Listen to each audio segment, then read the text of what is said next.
Shalom, saudaraku yang dikasihi oleh Tuhan kita Yesus Kristus. Jumpa lagi dengan saya, Bram Manaha. Dan kali ini topik pembahasan kita yakni Ustadz Fadhil Taslim menentang Allah Subhanahu wa Ta'ala. Nah, untuk itu saudara, sebelum kita membahasnya lebih jauh, mari kita saksikan terlebih dahulu cuplikan videonya berikut ini. Kita ngadepin Nasrani itu, ya balik lagi, memang ilmunya harus kita kuasai. Ini ilmunya belum dikuasai, bantah-bantahan sampai ototnya ini merongkol gak mari-mari ya. Supaya tidak salah paham, saudara nonton video ini sampai selesai. Di dalam cuplikan video tadi, Ustadz Fadhil Taslim ini mengatakan bahwa dia menguasai kitabnya orang Nasrani yang dia sebut sebagai orang Kristen. Sekali lagi, dia mengklaim dirinya menguasai kitabnya orang Nasrani atau orang Kristen, sehingga mudah untuk menghadapi orang-orang Kristen. Mengapa saya katakan bahwa Ustadz Fadhil Taslim ini menentang Allah Subhanahu wa Ta'ala? Karena tidak pernah tercatat di dalam Al-Quran bahwa orang Muslim, dan secara spesifik di sini adalah Ustadz Fadhil Taslim, disebut sebagai ahli kitab. Tetapi di dalam Al-Quran mengatakan bahwa ahli kitab itu adalah orang yang memiliki Taurat dan Injil. Orang yang memiliki Taurat itu adalah orang Yahudi, orang yang beragama Yahudi. Sedangkan Injil itu adalah orang Kristen yang mempercayai baik Injil maupun Taurat. Dan itulah orang-orang yang disebut sebagai ahli kitab. Tidak mungkin seorang yang tidak menguasai kitab-kitab ini atau sebuah kitab lalu disebut sebagai ahli kitab. Tetapi orang yang menguasai baik Taurat maupun Injil itulah yang disebut ahli kitab. Jadi dalam hal ini Ustadz Fadhil Taslim ini menentang apa yang dikatakan oleh Allah Subhanahu wa Ta'ala sendiri. Di dalam Al-Quran surah Ali Imran, surah yang ketiga ayat 65 dikatakan di sini demikian. Wahai ahli kitab, mengapa kamu berbantah-bantah tentang Ibrahim?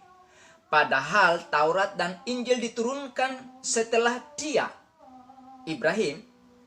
Apakah kamu tidak mengerti? Jadi Ustadz Fadhil Taslim, di dalam Al-Quran Allah Subhanahu wa Ta'ala mengatakan bahwa ahli kitab itu adalah orang yang mengimani Taurat maupun Injil.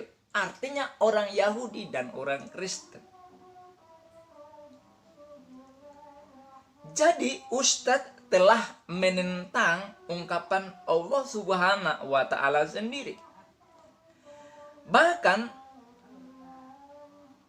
di dalam Al-Quran surah Al-Isra surat 17 ayat 85 dikatakan demikian. Dan mereka bertanya kepadamu di dalam kurung Muhammad tentang roh. Katakanlah roh itu termasuk urusan Tuhanku. Sedangkan kamu diberi pengetahuan hanya sedikit. Di sini Allah Subhanahu wa Ta'ala mengatakan bahwa kamu, kata kamu di sini menunjukkan kepada orang yang memiliki kitab Al-Quran, yaitu umat Islam. Dalam hal ini Ustadz Fadhil Taslim. Dikatakan, kamu hanya diberi pengetahuan sedikit. Kalau orang punya pengertian sedikit, apakah ia disebut sebagai ahli kitab? Tidak. Kalau Ustadz Taslim ini mengerti bahasa Indonesia, maka orang yang sedikit ilmu tidak mungkin disebut ahli kitab. Ahli kitab itu adalah orang yang mengetahui banyak, punya banyak pengetahuan. Nah, itu baru disebut sebagai ahli kitab. Nah, di dalam Alkitab sendiri, kitab Mazmur atau kaum Islam menyebutnya Zabur, yaitu Mazmur pasal 92 ayat yang ke-6 dikatakan, orang bodoh tidak akan mengetahui dan orang bebal tidak akan mengerti hal itu. Jadi dikatakan orang bodoh nggak ngerti. Bagaimana bisa dikatakan sebagai ahli kitab? Nah, tadi di dalam Quran, ya, surah 17, surat Al-Isra 85 dikatakan kamu hanya diberikan sedikit pengetahuan. Lah kalau sedikit pengetahuan itu bahasa sederhananya apa? Bodoh. Orang bodoh tidak mungkin menjadi ahli kitab. Nah, di dalam kitab Mazmur pasal 92 ayat 5 dikatakan bahwa betapa besar pekerjaan-pekerjaanmu ya Tuhan, dan sangat dalam rancangan-rancanganmu. Ayat 6. Orang bodoh tidak akan mengetahui, dan orang bebal tidak akan mengerti hal itu.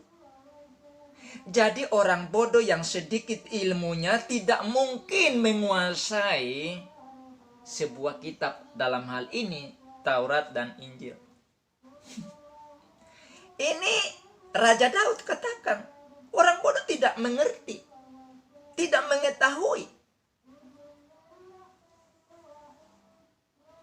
Di dalam kitab Amsal pasal 12 ayat yang ke-15 dikatakan, jalan orang bodoh lurus dalam anggapannya sendiri, tetapi siapa mendengarkan nasihat ia bijak.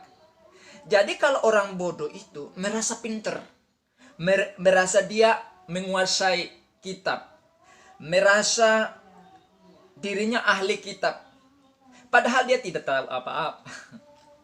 Ini buktinya Ustadz Fadhil Taslim ini tidak tahu apa-apa, tapi mengklaim dirinya orang yang menguasai Taurat dan Injil.